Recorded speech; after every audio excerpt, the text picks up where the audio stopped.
Rectification की असल में दो टाइप्स हैं। पहला है हमारे पास हाफ वेव रेक्टिफिकेशन और सेकंड टाइप है हमारे पास फुल वेव रेक्टिफिकेशन। तो आज हम फोकस करेंगे वो सिर्फ और सिर्फ करेंगे हाफ वेव रेक्टिफिकेशन में, क्योंकि फुल वेव रेक्टिफिकेशन समझने के लिए हमारा बहुत ज़्यादा कंसेप्ट क्लियर होना ज़रूरी है हाफ वेव रेक्टिफिकेशन का। ये एक बैकग्राउंड नॉलेज कह लें, ये एक बियॉन्ड द नॉलेज है। तो हम लोग अपना सारा फोकस आज करेंगे हाफ वेव रेक्टिफिकेशन पे। और हम शुरू करते हैं अपना टॉपिक हाफ वेव रेक्टिफिकेशन।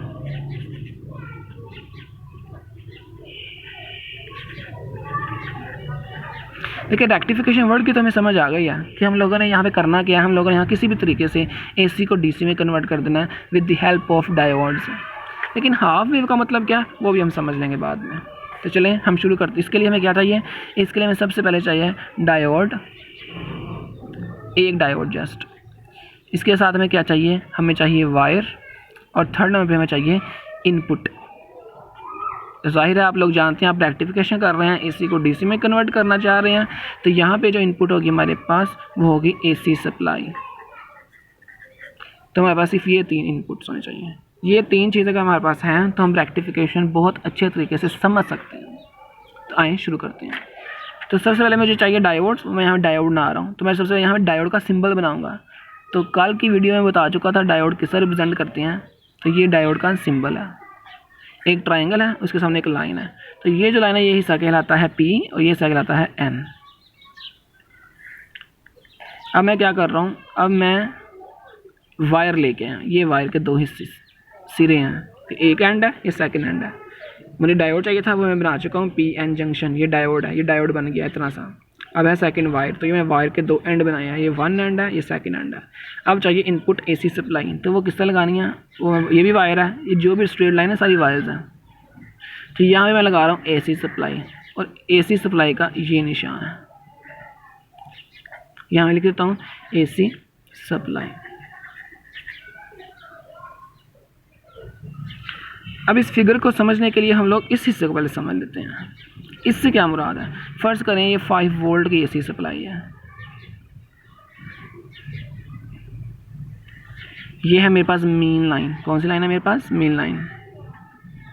चलें जी, अब मैंने आपको समझा के आया था कि एसी और डीसी में क्या फ़र्क है। तो ये मैंने एसी सप्लाई ली है, इससे मुराद अगर मैंने 5 वोल्ट की एसी सप्लाई ली है तो 5 वोल्ट डायरेक्ट नहीं मिलता। ये पहले मिलता है 0 वोल्ट, फिर 1 वोल्ट, 2 वोल्ट, 3 वोल्ट, 5 वोल्ट, फिर 4, 3, 2, 1, 0, फिर बढ़ना शुरू हो जाएगा 1, 2, 3, 4, 5। लेकिन अब जो बड़ा है वो ऑपोजिट डायरेक्शन में बढ़ा है।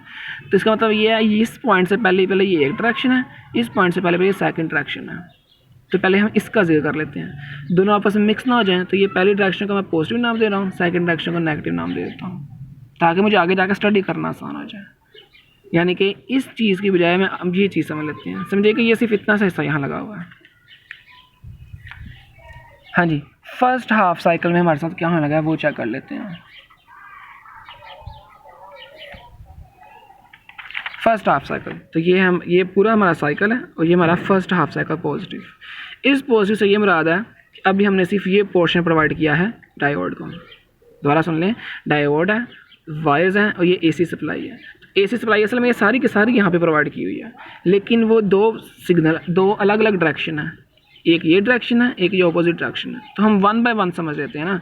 तो इस डायरेक्शन का नाम देते हैं फर्स्ट हाफ साइकिल, जिसकी हेडिंग मैं यहाँ दे चुका हूँ, फर्स्ट हाफ साइकिल। यानी कि फर्स्ट हाफ साइकिल में डायोड्स के साथ क्या होगा हम वो चेक करने जा रहे हैं।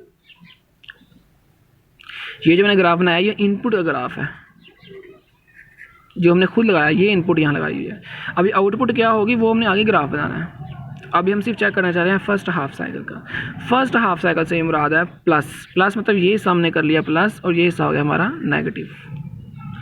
जब ये हिस्सा हमारा प्लस है तो अब गौर करें ज़रा, हमने कल भी ये चीज़ पढ़ी थी, ये प्लस कहाँ जा रहा है, ये प्लस पोटेंशियल कहाँ जा रहा है, ये है डायोड के P की तरफ है।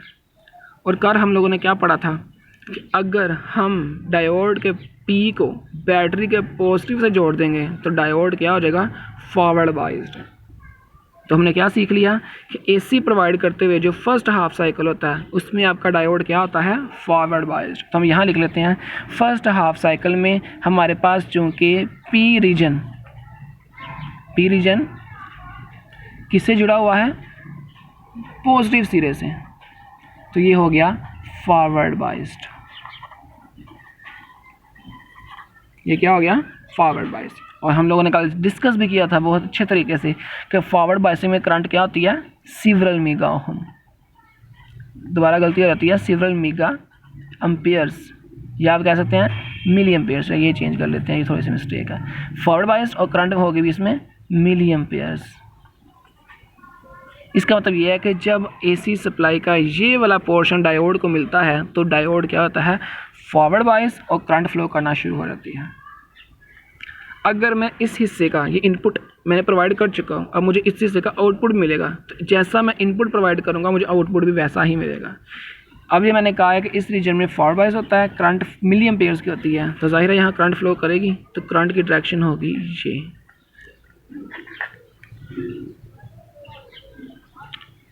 अब मैं इस इनपुट के नीचे आउटपुट का ग्राफ बना रहा हूँ ताकि आप लोगों को एक बार ही समझ आ जाए कि हम क्या करना चाह रहे हैं। ये पोर्शन प्रोवाइड करने से आपका डायोड हो गया है फॉरवर्ड बायस्ड, यानी कि सर्किट में करंट फ्लो होना शुरू हो गई है, और वो करंट कितनी है, सीवरल मिली एम्पियर्स। तो जाहिर है अगर करंट फ्लो हो रही है तो ग्राफ किस तरह का आएगा, ग्राफ भी ऐसा ही आएगा। ये ग्राफ आ गया आउटपुट का। ये जो मैंने ग्राफ बनाया है ये वोल्टेज का ग्राफ है, जो इनपुट थी हमारी, और ये किसका है, करंट का, जो कि इनपुट है हमारी, जो कि आउटपुट है हमारी। तो ये इनपुट प्रोवाइड करने से मुझे ये आउटपुट मिल गया है, यानी कि जिस तरह का वोल्टेज होगा उस तरह की ही करंट होगी। तो ये पोर्शन मुझे मिल गया है। अब बात कर लेते हैं सेकंड हाफ साइकिल की। तो यहाँ हम हेडिंग दे लेते हैं सेकंड हाफ साइकिल।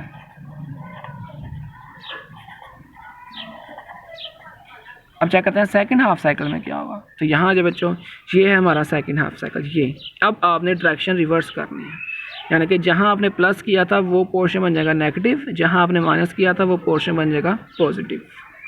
तो अब ज़रा गौर करें, आपका पी रीजन बैटरी के किससे जुड़ा हुआ है, बैटरी के नेगेटिव से जुड़ा हुआ है, और एन रीजन बैटरी के पॉजिटिव से जुड़ा हुआ है।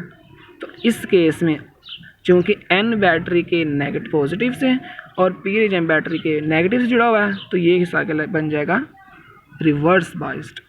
यानी कि अगर हम ये सिग्नल सारे का सारा प्रोवाइड करें तो पहले हाफ हिस्से में आपका डायोड होता है फॉरवर्ड बायस, जो कि हम सारा डिस्कस कर चुके हैं, और आपको ये आउटपुट भी मिल गया। लेकिन सेकंड पोर्शन में आपका डायोड हो जाएगा रिवर्स बायस। क्यों? क्योंकि इसके पी रीजन में आपने कैसे जोड़ दिया है, बैटरी के नेगेटिव को। तो अब आपका डायोड हो गया है रिवर्स बायस। तो जाहिर है कल हम लोगों ने क्या डिस्कस किया था कि रिवर्स बायस्ड में करंट आपको मिलती ही नहीं, नो करंट। याद है कुछ? हमने नेगेटिव पोटेंशियल को कल बहुत ज़्यादा बढ़ाया था, 50 से पहले आपको करंट मिली ही नहीं थी। तो यहाँ भी ऐसे, यहाँ तो मैंने सिर्फ प्रोवाइड ही 5 वोल्ट किया, तो ये ऑपोजिट डायरेक्शन का 5 वोल्ट अप्लाई करने से आपको कोई भी करंट नहीं मिलेगा। यानी कि आपने वोल्टेज नेगेटिव प्रोवाइड तो किया है, लेकिन डायोड क्या हो गया है, रिवर्स्ड बायस, और रिवर्स्ड बायस में कोई भी करंट नहीं होती। तो ये पोर्शन आपका बिल्कुल स्ट्रेट लाइन आएगी, ज़ीरो, कोई करंट नहीं मिली आपको। अगर हम इनपुट थोड़ा और बढ़ा कर देखें, फिर अगला साइकिल प्रोवाइड कर दें पॉजिटिव, तो इस केस में दोबारा आपको ये हिस्सा मिल सकता है, क्योंकि इस केस में आपका डायोड क्या आता है, फॉरवर्ड बायस्ड। लेकिन ये ऑपोजिट डायरेक्शन में आपको कोई करंट नहीं मिलती। तो आप गौर करें, एसी करंट तो वो होता है ना जो अपनी डायरेक्शन और पोलैरिटी चेंज करे। तो ये देखें, ये आपका जो इनपुट था वो एसी ही था, लेकिन जो आपको आउटपुट मिला है वो सिर्फ एक डायरेक्शन मिला है, सिर्फ अपवर्ड मिला है। ये जितना मर्जी आप आगे प्रोवाइड करते हैं, जितना मर्जी आगे सिग्नल आएंगे, आपको इसका डाउनवर्ड पोर्शन मिलेगा ही नहीं। तो ये ऐसा लग रहा है जैसे इसने अभी डायरेक्शन ही चेंज नहीं की। इनपुट में देखिए डायरेक्शन बार बार चेंज करवा रहे थे, positive negative positive negative positive negative, लेकिन आउटपुट में हमें क्या मिल रहा है, forward bias reverse bias, forward bias reverse bias. तो हमें ऑपोजिट डायरेक्शन मिल ही नहीं रही। तो इसका मतलब है इस वाले हिस्से ने, हमारे आउटपुट ने कोई भी डायरेक्शन चेंज नहीं की। तो जब डायरेक्शन ही चेंज नहीं की तो ये कौन सी चीज़ हो गई, डीसी। तो हमने एसी किस में कन्वर्ट कर लिया, डीसी में। इसे कहते हैं रेक्टिफिकेशन। तो यही मैं आपको शुरू में समझा रहा था कि रेक्टिफिकेशन होती क्या है। रेक्टिफिकेशन होती है एसी को डीसी में कन्वर्ट करना। तो मैंने किस तरह एसी को डीसी में कन्वर्ट कर लिया वो आपके सामने है। लेकिन ये पूरी की पूरी वेव